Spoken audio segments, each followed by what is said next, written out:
অর্থনীতিকে এগিয়ে নিতে আর্থিক খাতের সংস্কার করা হচ্ছে বলে জানিয়েছেন অর্থ প্রতিমন্ত্রী ওয়াশিকা আয়েশা খান। তিনি বলেন, বাজারভিত্তিক সুদ হারের সুফল পেতে সময় লাগবে আরও কিছুদিন। দুপুরে American chamber of commerce Bangladesh AmCham আয়োজিত স্মার্ট বাংলাদেশ নির্মাণে অর্থনীতির অন্তর্ভুক্তি শীর্ষক এক সেমিনারে এসব কথা তুলে ধরেন তিনি। বলেন, স্মার্ট বাংলাদেশ সহ নানা লক্ষ্য পূরণে বেসরকারি খাতকে সাথে নিয়ে এগিয়ে চলার বিকল্প নেই, আর সেজন্য বেসরকারি খাতকে নানাভাবে সহায়তা করছে সরকার।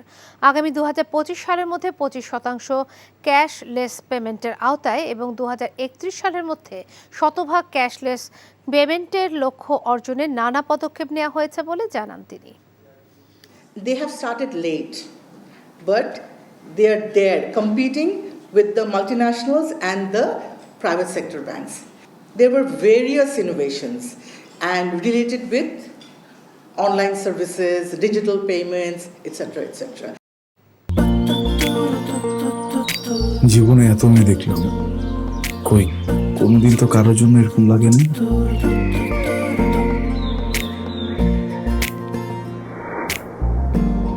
কে এটা? এত মায়া। কেমন আছেন আঙ্কেল? কোন দিক দিয়ে দেখে আমার আঙ্কেল মনে হয়? আরে আপনি আমার মামার ফ্রেন্ড না? কোন মামার ফ্রেন্ড? শামীম মামা। শামীম মামা।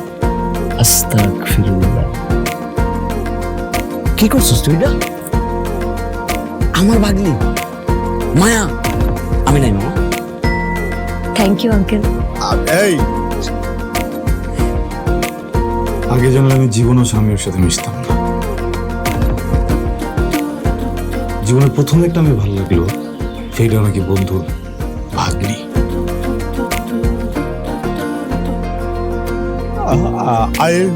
I love you.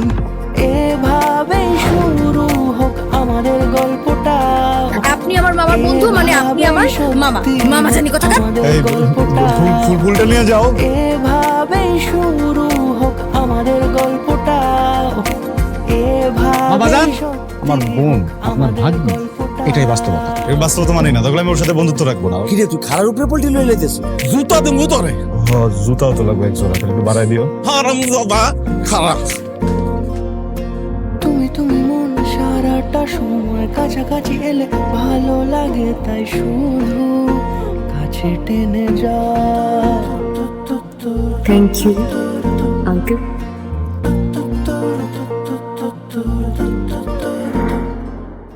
এখন জন্ম সনদ দিয়ে খোলো বিকাশ স্টুডেন্ট অ্যাকাউন্ট। নিজের বিকাশ নিজে কর।